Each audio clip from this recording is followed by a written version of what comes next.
the number and fatness of which, as well as the fact that they were not shy, astonished me exceedingly. Moreover, since I saw the many manatee near shore in the water, which I had never seen before, and even now could not well make out, as they lay all the time half in the water, but concerning which my Cossack asserted that they were known nowhere in Kamchatka, and likewise, since nowhere any tree or shrubbery was to be seen, I began to doubt that this was Kamchatka, especially as the sea-sky over in the south indicated sufficiently that we were on an island surrounded by the sea. Toward noon, I returned to the hut, and after dinner decided to go, with Mr. Plenisner and our Cossack, westward along the beach, in order to search for forests or small timber. We found nothing whatsoever, but saw a few sea otters, and killed various blue foxes and ptarmigans.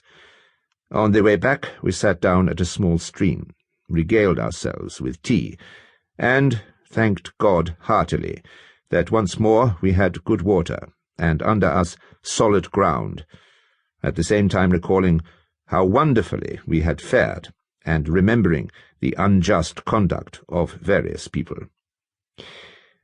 During the day, an effort was made by the disposition of the anchors, large and small, as many as we had, to make the ship secure to the land in the best possible manner, and for that reason the boat did not come ashore. In the evening, as we were sitting around the campfire after having eaten our meal, a blue fox came up and took away 2 ptarmigans right before our eyes. This was the first sample of the many tricks and thefts which those animals practice on us later. I had to encourage my sick and feeble Cossack, who regarded me as the cause of his misfortune, and reproached me for my curiosity which had led me into this misery, thus making the first step to our future companionship. "Be of good cheer," I said. "God will help. Even if this is not our country, we still have hope of getting there. You will not starve. If you cannot work and wait on me, I will do it for you.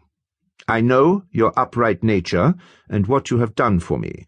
All that I have belongs to you also.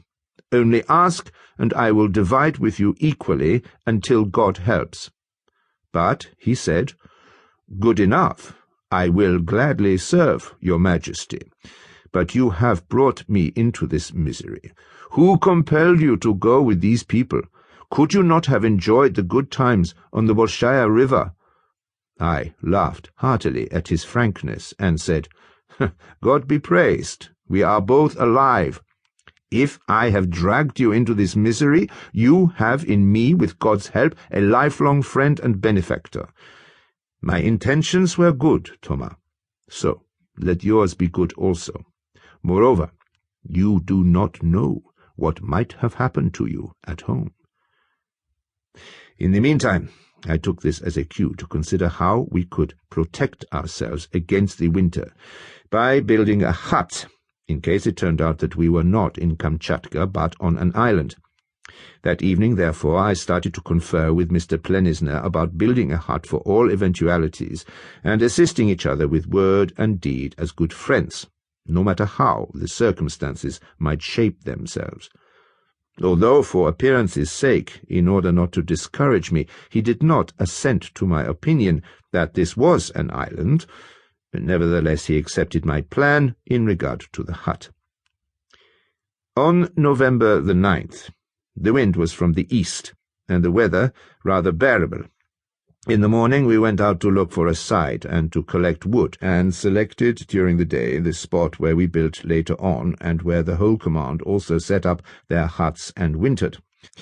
However, we were far too busy killing blue foxes, of which I and Mr. Plenisner in one day got 60, partly knocking them down with the axe, and partly stabbing them with a yakut palma. Towards evening we returned to our old hut, where again some of the sick had been brought ashore. On the 10th of November the wind was from the east. In the forenoon it was clear, in the afternoon cloudy, and during the night the wind whirled much snow about. We carried all our